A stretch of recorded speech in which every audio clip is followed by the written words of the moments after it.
they had almost no warning the water rose so quickly.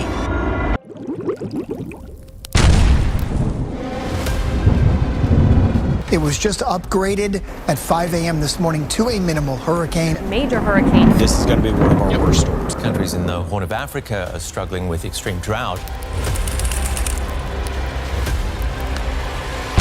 Out-of-control wildfire exploding overnight in the Los Angeles area. Hurricane-force winds reached upwards of 100 miles per hour. 100,000 people have been forced from their homes. Residents in Cape Town, South Africa, have been evacuated after a wildfire.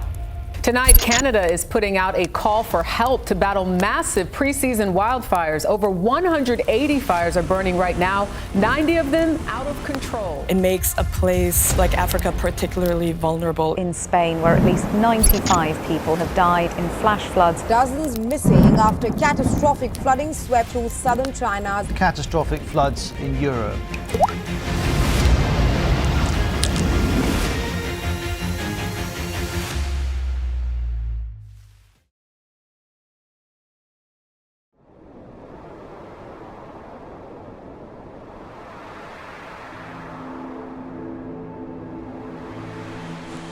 All over the world, our planet is changing.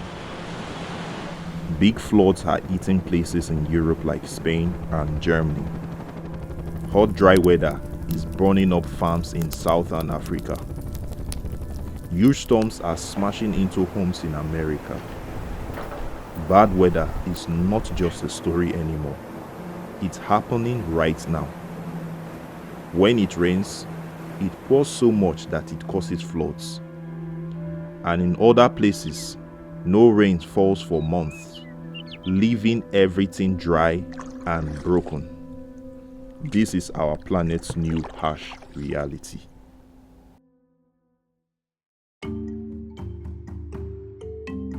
Authorities in Nigeria are warning of a looming hunger crisis. The worst flooding in a decade has killed at least 600 people and left more than 1 million homeless.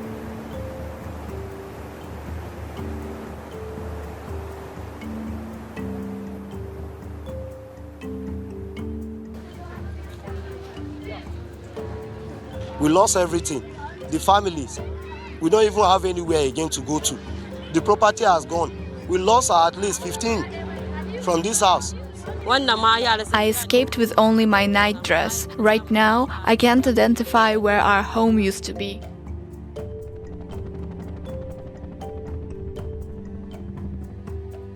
Lake Chad faces the very real danger of drying up. It's been shrinking since 1963. From its original size of about 25,000 square kilometers, it now covers only 1,300 square kilometers. When water was abundant in the lake, we could fill our boats with fish on one trip. Now the water is scarce and we need 10 trips to catch half the previous amount. This big problem has crept its way into our own country, Nigeria. We have seen it with our own eyes. Huge floods are washing away homes and people's livelihoods. And in other areas, our vital water sources are shrinking fast. Look to the north, where Lake Chad, which used to feed millions, is getting smaller and smaller. It is not just a problem for nature, it's a problem for people.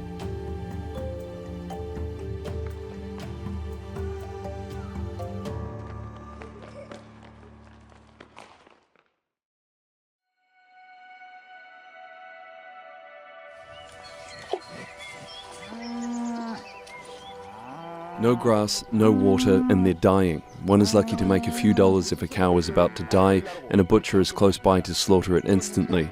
If the rains delay further, it will be a disaster.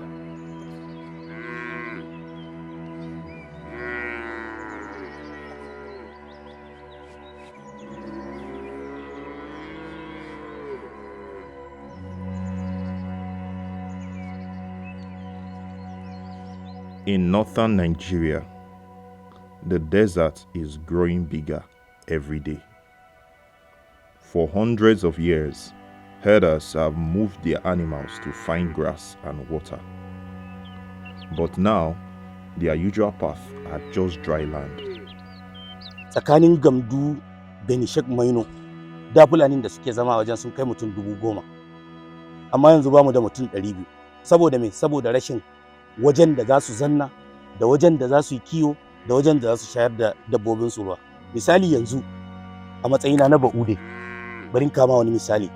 In tinkiyar Uda a shekara tana aihuwa sau 2, sakamakon akwai abinci akwai ruwa. Yanzu rashin wannan abun sai ga a shekaran ma ba ta aihuwa sau 1. Their animals, which are like their bank accounts and their family's future, are starving.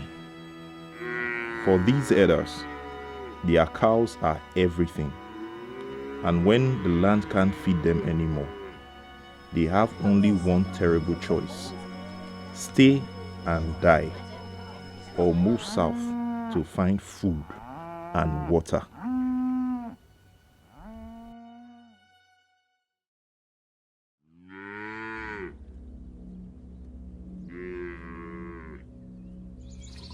This desperate search for survival pushes them south.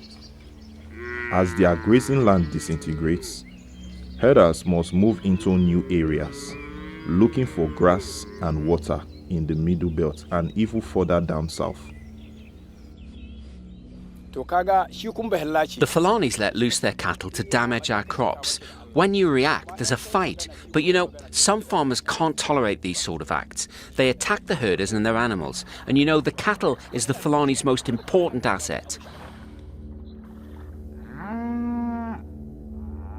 This journey, forced by nature, often brings them close to farming communities. And it is here where they meet. The problem can start as animals look for food by encroaching into farms, causing disputes with the farmers in the middle belt.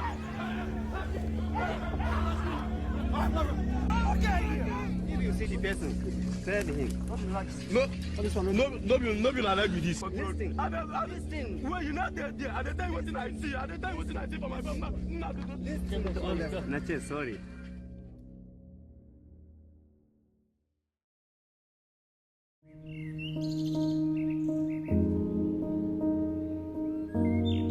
It is true that there are old cultural and religious differences between many farming and herding groups.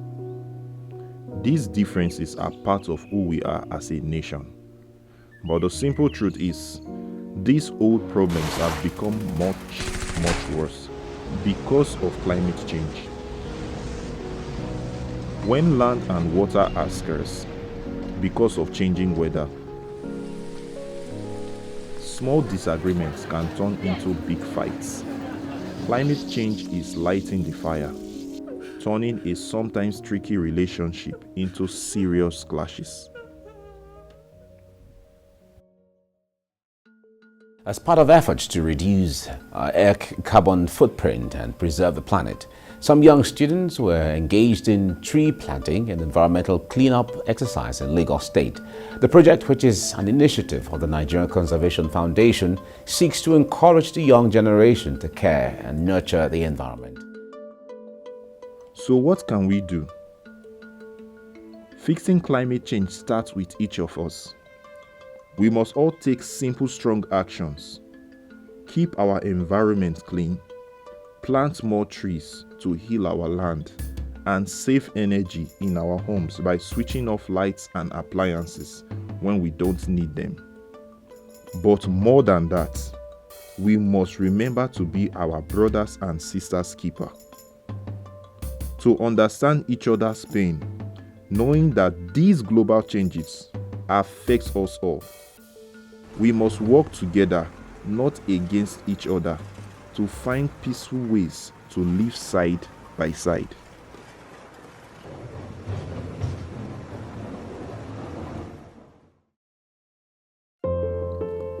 The challenge is big, but so is our power to make things better. We face a very important question.